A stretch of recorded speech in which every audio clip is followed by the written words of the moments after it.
नमस्कार दोस्तों, मैं श्रीकांत राजपूत आपके सामने उपस्थित हुआ एक नए वीडियो के साथ। दोस्तों, आज हम आपको बताने वाले हैं भैया सरकार और करप्शन के बारे में। और करप्शन कैसे होता है पता है? हमारे देश में क्यों करप्शन नहीं बंद हो रहा है पता है? क्यों बंद होगा बताओ?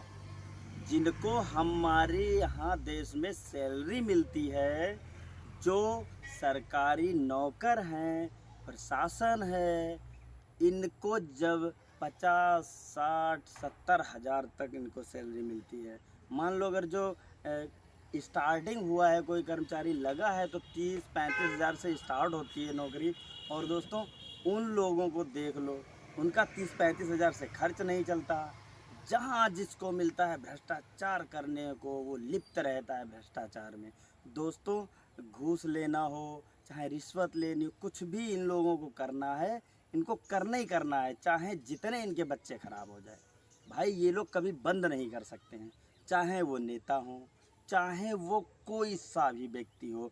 केवल ईमानदार हमारे देश में हैं, वो भी किसान और जवान, दो ही लोग हैं ऐसे जो ईमानदार, और सबसे ईमानदार बगैर करप्शन के यही लोग हैं केवल, जो करप्शन नहीं करते हैं। दोस्तों, उसके अलावा जितना भी सरकारी महकमा है, जितना भी सरकारी महकमा, दोस्तों पूरा का पूरा पूरा एकदम करप्शन में भ्रष्ट है।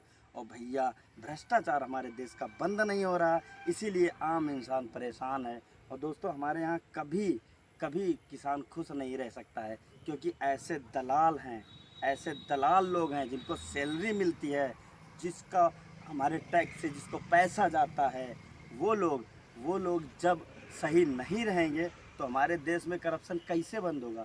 सोचो, एक बात सोचो, यदि जितने भी सरकारी ऑफिसर्स हैं या अधिकारी हैं या नेता हैं, सोचो जिस दिन रिश्वत लेना बंद कर देंगे, उस दिन हमारे देश की हालत क्या होगी? भाई, हमारे देश के लोग कैसे होंगे?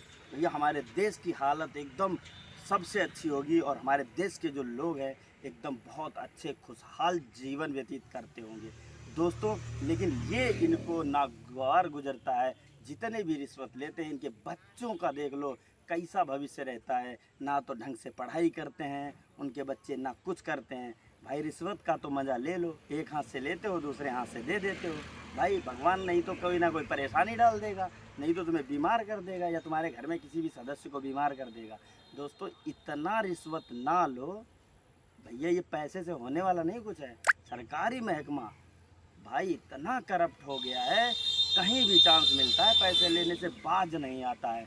अगर जो ये लोग सही रहें तो हमारा देश इतनी तरक्की करे, इतनी तरक्की करे, शायद हमारे देश के आसपास कोई देश टिके, ऐसा हो नहीं सकता। इतनी तेज़ हमारा देश तरक्की करेगा, लेकिन ये होने नहीं देंगे, ये नेता होने नहीं देंगे, ये सरकारी कर्मचारी होने नहीं देंगे, जितना भी महकमा है ये होने नहीं देगा।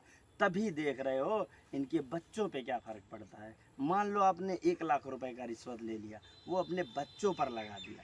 भाई पैसा जो जाएगा ना, वो किस हद तक नागवार गुजरेगा तुम्हारे बच्चों के लिए, ये तुमको भी नहीं पता है। तुमको शर्म आनी चाहिए, सरकारी महकमा जितना भी, तुम्हें शर्म आनी चाहिए। तुमको इतनी सैलरी मिलती है सरकार की तरफ से, और उतना अपना काम भी नहीं करते हो, और तुम सबको रिश्वत का पैसा चाहिए, फ्री का पैसा चाहिए। इस पैसे से तुम क्या कर लोगे? थोड़ी देर की खुशी तो ले सकते हो, तुम एसी में बैठ सकते हो, तुम एसी गाड़ी में चल सकते हो, बढ़िया महल बना सकते हो, लेकिन तुम्हारे कर्म इतने ख़राब हैं, इतने ख़राब हैं, रिश्वत ले लेके तुम्हारा पेट इतना बढ़ गया है जिसका कोई जवाब नहीं है। वो तुम क्या दोगे गरीबों को? गरीबों की रोटी तो तुम खा रहे हो रिश्वत के पैसे से। तुम क्या दोगे गरीबों को? क्या दे सकते हो? किसी के बाप की औकात है जो किसी के बाप की औकात है जो अपना कमाया हुआ पैसा दान करे, या किसी भूखे को उससे खाना खिलाए? किसी भी सरकारी महकमे के किसी भी ऑफिसर में दम है जो अपने मेहनत करके पैसे जो कमाता है, जो जैसे किसान कमाता है खेतों में मेहनत करके? है क्या किसी की औकात? किसी की औकात नहीं है। ये मैं दावे से कहता हूँ, क्योंकि तुम लोग रिश्वत ले लेके इतना घर भर लिए हो, सबको पता है रिश्वत लेता है।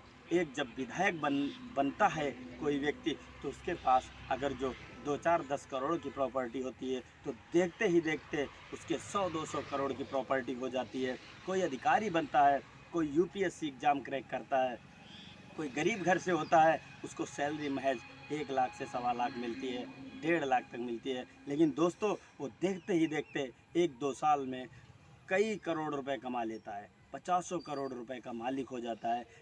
कभी सोचा है आपने ये सब क्या है? यही भाई करप्शन है और बहुत गंदा काम चल रहा है हमारे देश में। अगर जो ये सारा कुछ बंद हो जाए तो समझ लो कि हमारा देश कितनी तेज़ तरक्की करेगा और हमारे देश के लोग कितना खुशहाल रहेंगे। आप देख सकते हो, कोई भी ये जितने भी नेता हैं, जितना भी करप्शन का डंका पीटते हैं, सरकार में रहने वाले लोग करप्शन का डंका पीटते हैं, ईडी, सीबीआई, सीआईडी जांच लगाते हैं, ये खुद नहीं देखते अपने गिरेबान में झांक के कि इनके में कितना करप्शन चल रहा है, कितना लोगों से पैसा ठगा जा रहा है। भाइयों, कोटेदारों से ले लो, अभी सरकार वाले जितने भी विधायक सांसद हो गए हैं, एक छोटे से छोटे व्यक्ति से रिश्वत लेने में कतई बाज नहीं आते हैं। कोटेदार से इनका पैसा जाता है। कोटेदार हर यूनिट पे 1-1 किलो राशन, 2-2 किलो काटता है। ये सारा चोरी जो करवाने का सिस्टम है सब ऊपर से है। और ये जब भाषण देते हैं तो बहुत सफाई देते हैं, बहुत साफ साफ बातें करते हैं, लेकिन इनको ये नहीं पता है कि ये जो कर रहे हैं देखते सभी लोग हैं, लेकिन किसी की सुनवाई नहीं होती है। इसलिए अगर जो किसी की सुनवाई होने लगे, अगर जो कोई एक शिकायत करे, उसकी बात को गौर से लिया जाए और उसकी बात पे कार्रवाई हो, तो आज के दिन सारी चोरियां बंद हो जाती। लेकिन हमारे देश में ये चोरियां बंद नहीं होंगी और ना हमारे देश का विकास होगा। अरे शर्म करो तुम लोग, किस घमंड में जीते हो? शर्म करो तुम लोग। जब हमारा देश आज़ाद नहीं था, जब हमारा देश अंग्रेज़ों का गुलाम था, जिस समय हमारे देश के लोग अपना तिरंगा झंडा नहीं फहरा सकते थे, अपना तिरंगा झंडा फहराने में उनको दिक्कत थी, उनको इंकलाब जिंदाबाद बोलने में दिक्कत थी। जब उस समय किसी की औकात नहीं होती थी कि कहीं जाके वो झंडा फहरा दे या कहीं जाके वो इंकलाब जिंदाबाद के नारे लगा दे, किसी की भी दम नहीं थी। उस समय उन्नाव में रहने वाला एक किसान का बेटा, जिनका नाम था अमर शहीद गुलाब सिंह लोधी जी, उन्होंने झंडा फहराया। ऐसे होते हैं वीर जवान, ऐसे होते हैं जिन्होंने अपनी परवाह नहीं की, जिन्होंने सोचा हमारे देश का नाम, हमारे देश का गौरव, हमारे देश का जो तिरंगा झंडा है, वो अगर जो फहराने में अगर जो कोई दिक्कत होती है तो मैं वो झंडा फहराऊँगा और मुझे फ़र्क नहीं पड़ता कि मैं मृत्यु मुझे मिले या मुझे ज़िंदगी, मैं ये काम करूँगा ज़रूर। और उन्होंने करके दिखाया। भाई, ऐसे ही एक सांसद हुए हैं स्वामी ब्रह्मानंद जी, जो हमीरपुर से सांसद रहते थे।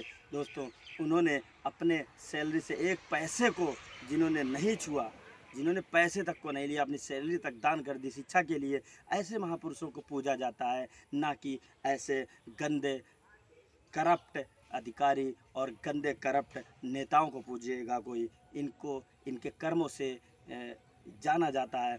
ऐसे ही हमारे यहाँ जो हुए हैं पूर्व राष्ट्रपति थे डॉक्टर APJ अब्दुल कलाम, ऐसे लोगों को बहुत ही मानता हूँ, दिल से मानता हूँ और इनकी पूजा भी करता हूँ, इन्हें सल्यूट करने का भी मन होता है। लेकिन ऐसे करप्ट लोगों को जो करप्शन करते हैं, इनके लिए कोई शब्द ही नहीं है। जितने भी शब्द कहो सब कम हैं। तो दोस्तों, हमारे देश को अगर जो तरक्की पे लाना है, नई ऊंचाइयों पे ले जाना है, शीर्ष पे ले जाना है, तो ये करप्शन बंद करना पड़ेगा। क्योंकि वही नहीं कहते हैं चोर चोर मौसेरे भाई, जितने भी लोग हैं सब करप्ट हैं। और ऐसा सिस्टम जब ऊपर से ही करप्ट चलता है, नेता करप्ट है, प्रशासन करप्ट है, सब कुछ करप्ट है, तो बताओ यहाँ एक ईमानदार व्यक्ति कैसे अपना जीवन यापन कर सकता है? भाई, यहाँ पर तो करप्शन में रहने वाला और करप्शन करने वाला ही सुकून की ज़िंदगी जी सकता है। एक ईमानदार व्यक्ति ज़िंदगी नहीं जी सकता है। फिर से मिलूँगा ऐसे ही एक नए वीडियो के साथ।